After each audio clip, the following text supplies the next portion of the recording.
मत्स्य विश्वविद्यालय के बीए तृतीय वर्ष संस्कृत साहित्य के विद्यार्थियों का आज इस ई कंटेंट क्लास में स्वागत है। आज हम संस्कृत साहित्य के प्रथम प्रश्न पत्र की महत्वपूर्ण पुस्तक जो कि विश्व प्रसिद्ध है श्रीमद् भगवद गीता के द्वितीय अध्याय के श्लोक संख्या 19 से 21 तक की व्याख्या का अध्ययन करेंगे,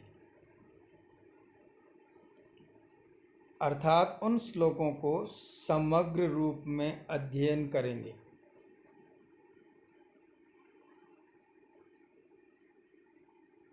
छात्र सावधानी से इस व्याख्यान को सुने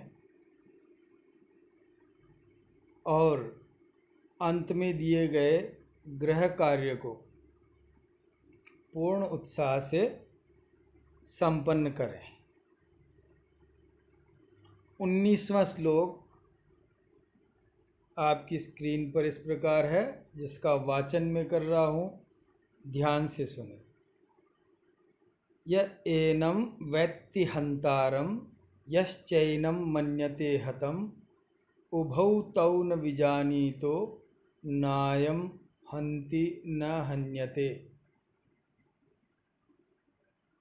पुनः एक बार और श्लोक का वाचन कर रहा हूँ।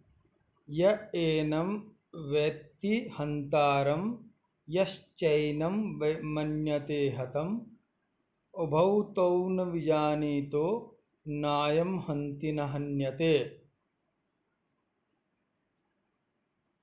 इसमें कुल 18 पद हैं। इस श्लोक में अगर पदच्छेद करेंगे, पदों का विभाजन करेंगे, प्रत्येक पद को अलग अलग करेंगे संधि विच्छेद आदि के द्वारा, तो 18 पद इसमें से आएंगे। वो 18 पद निम्न प्रकार से है, जिसका वाचन मैं कर रहा हूँ।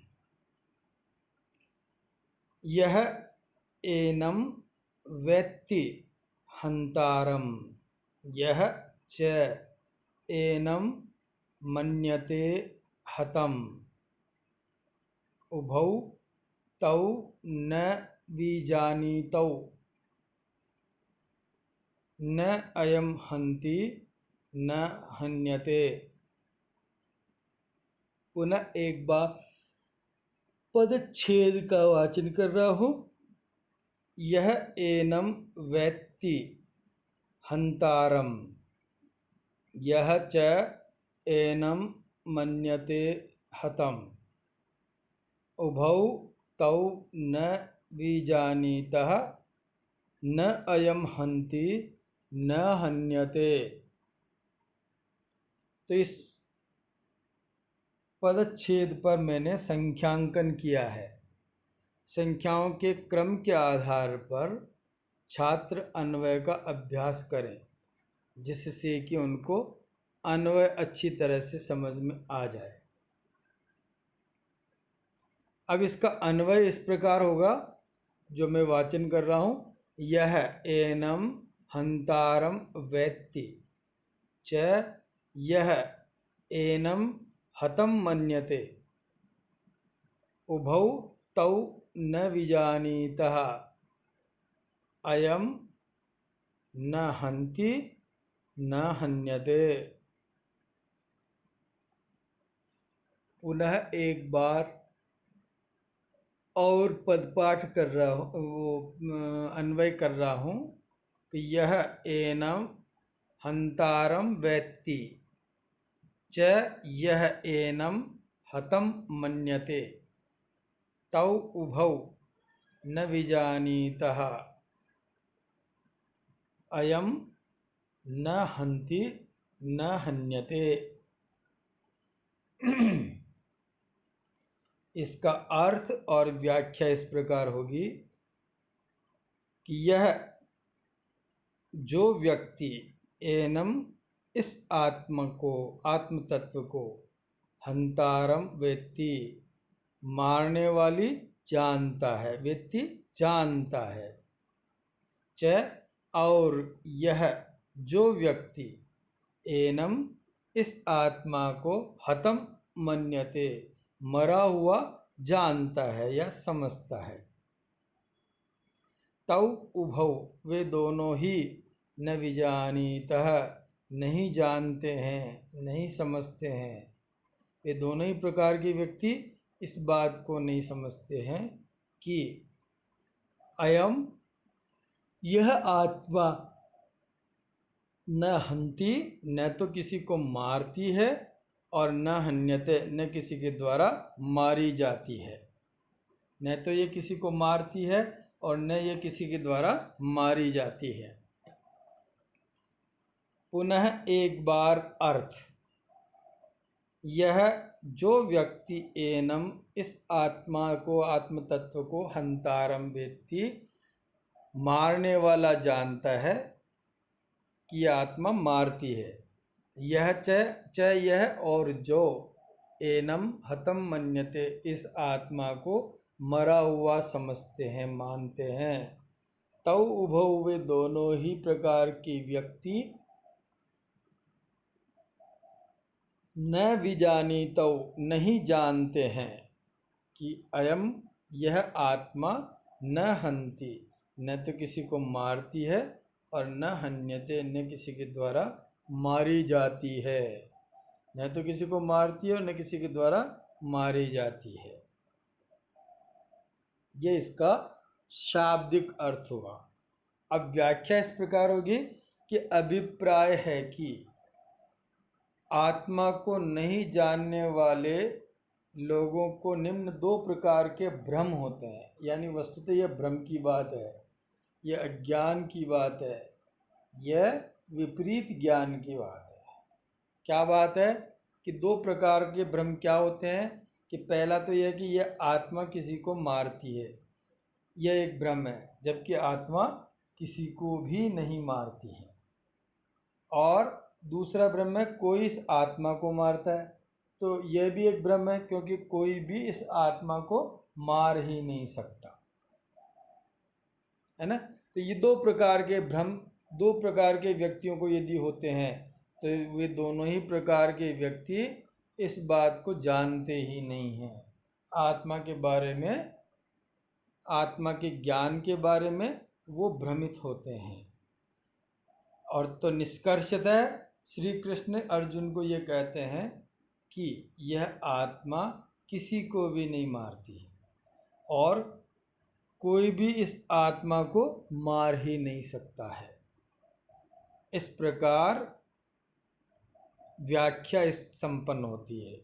दोबारा मैं व्याख्या बोल रहा हूँ कि अभिप्राय है कि आत्मा को नहीं जानने वालों को दो प्रकार के भ्रम होते हैं। पहला तो ये कि यह आत्मा किसी को मारती है, दूसरा कोई इस आत्मा को मारता है। ये दोनों ही भ्रम है, अज्ञान है, सत्य नहीं है। तो निष्कर्षतः श्री कृष्ण कहते हैं अर्जुन को कि यह आत्मा न तो किसी को मारती है और न किसी के द्वारा मारी जाती है। यानी यह किसी को भी नहीं मारती है और कोई भी आत्मा को नहीं मार सकता है। अब इसमें टिप्पणियां इस प्रकार से लिखेंगे। वेत्ति, वेत्ति में विद धातु जिसका अर्थ है जानना, और लट लकार प्रथम पुरुष एक वचन का रूप बनेगा वेत्ति। हंतारम में हन धातु त्रिच प्रत्यय, शब्द बनेगा हंत्री और द्वितीय विभक्ति का एक वचन। हतम में हन धातु और कुतः प्रत्यय। विजानतः, विजानतः में वी उपसर्ग क्या धातु प्लस लट लकार प्रथम पुरुष और द्विवचन। और हन्यते में हन धातु यक प्रत्यय लट लगा प्रथम पुरुष एक वचन कर्मवाच्य का प्रयोग। अब श्लोक संख्या 20, जिसका वाचन मैं कर रहा हूँ। न जायते म्रियते वा कदाचित् नायं भूत्वा भविता वा न भूयः अजो नित्यः शाश्वतोऽयं पुराणो न हन्यते हन्यमाने शरीरे। दोबारा, न जायते म्रियते वा कदाचित् नायं भूत्वा भविता वा न भूयः अजो नित्यः शाश्वतोऽयं पुराणः न हन्यते हन्यमाने शरीरे।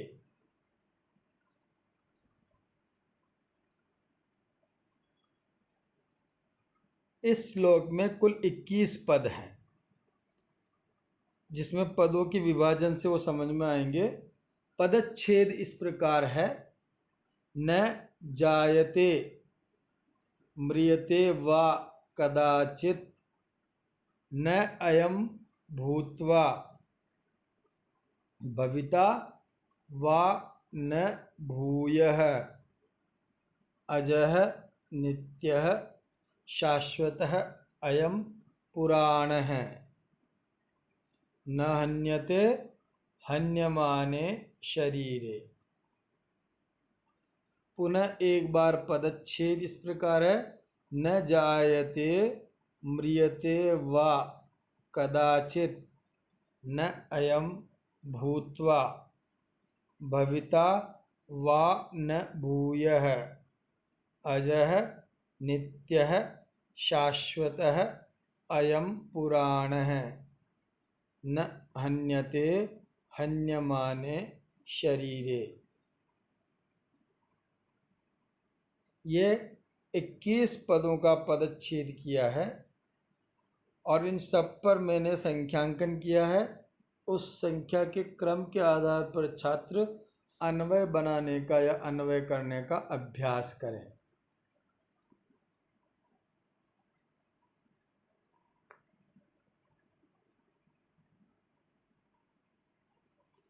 अब इसका अर्थ और व्याख्या इस प्रकार होगी। इसका अन्वय पहले मैं कर देता हूं। अन्वय इस तरह से होगा। कदाचित अयम न जायते वा म्रियते वा भूत्वा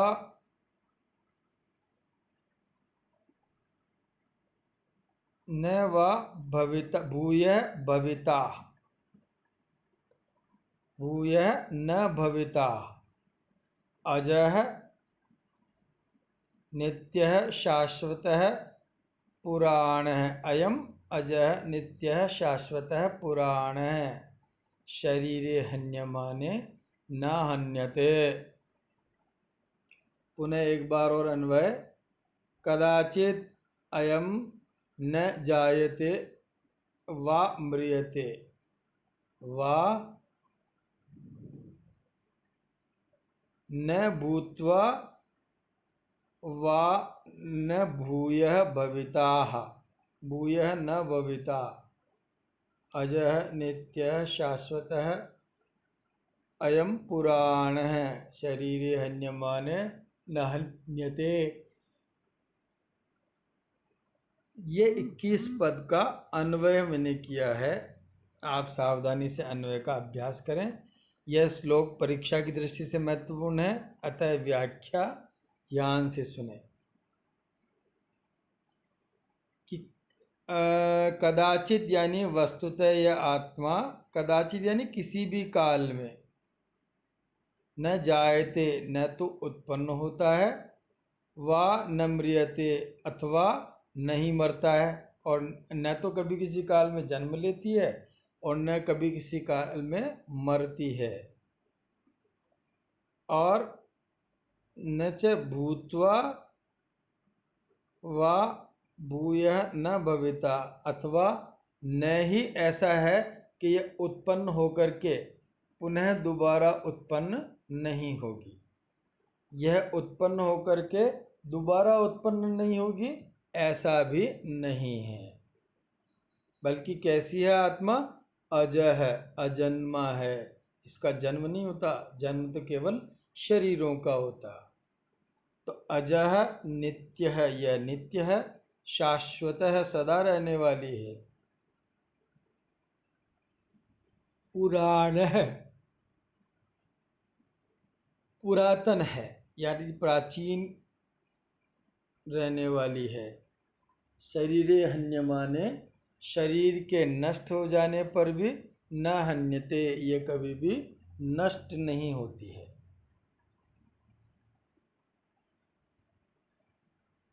पुनः एक बार और अर्थ है कि वस्तुतः यह आत्मा किसी काल में न तो उत्पन्न होती है न मरती है, और न ही उत्पन्न होकर के दोबारा उत्पन्न नहीं होगी, ऐसा भी नहीं है। वस्तुतः यह अजन्मा है, नित्य है, सर्वदा रहने वाली है, पुरातन है, शरीर के नष्ट हो जाने पर भी यह नष्ट नहीं होती है। तो इसकी व्याख्या इस प्रकार होगी, अभिप्राय है कि श्री कृष्ण का अर्जुन के प्रति उपदेश है कि आत्मा भूत भविष्यत आदि तीनों कालों में उत्पन्न नहीं होती है और न ही मरती है। अतः आत्मा का स्वरूप नित्य रूप में है, निम्न रूप में है। वह इस प्रकार की है आत्मा। कैसी है? वह अजन्मा है, वह सर्वदा रहने वाली है, वह नित्य है तथा नवीन रहती है, पुरातन है। प्रत्येक जन्म में शरीर के नष्ट होने पर भी आत्मा नष्ट नहीं होती, आत्मा का विनाश नहीं होता है। पुनः व्याख्या इस प्रकार है कि अभिप्राय है कि श्री कृष्ण का अर्जुन के प्रति उपदेश है कि आत्मा भूत भविष्यत आदि तीनों कालों में उत्पन्न नहीं होती है और न ही मरती है। अतः आत्मा का स्वरूप निम्न रूप में है। कैसे है? वह अजन्मा है, सर्वदा रहने वाली, नित्य है तथा नवीन रहती है और पुरातनी है। प्रत्येक जन्म में शरीर के नष्ट होने पर भी आत्मा का विनाश नहीं होता है। इस पद्य में टिप्पणियाँ इस प्रकार होगी, जायते, जायते में जन धातु, लट लकार प्रथम पुरुष एक वचन, म्रियते में मृंग धातु मरना प्लस लट लकार प्रथम पुरुष एक वचन, भूत्वा में भू धातु कुत्वा प्रत्यय, भविता में भू धातु लुट लकार प्रथम पुरुष एक वचन, अजह, अजह में न जह नय तत्पुरुष समास, पुराण में पुरा नवम भवति इति, हन्यते हन धातु यक प्रत्यय, लट लकार प्रथम पुरुष एक वचन, हन्यमाने हन धातु शानच प्रत्यय। अब 21वां पद्य ध्यान से सुने, पद्य का वाचन में कर रहा हूँ। वेदा विनाशिनम नित्यम य एनम अजमव्ययम कथम स पुरुषः पार्थ कम गातयति हन्तिकम। दोबारा, वेदा विनाशिनम नित्यम य एनम अजमव्ययम कथम स पुरुषः पार्थ कम गातयति हन्तिकम। इस पद का बार बार अभ्यास करें। य एनम अजम अव्ययम, य एनम अजम अव्ययम, य एनम अजम अव्ययम, ऐसा। तो इसमें कुल 15 पद हैं। पद छेद करने से वो समझ में आएंगे। वेद अविनाशिनम नित्यम यह एनम अजम अव्ययम कथम सह पुरुषः पार्थ कम गातयति हन्ति कम।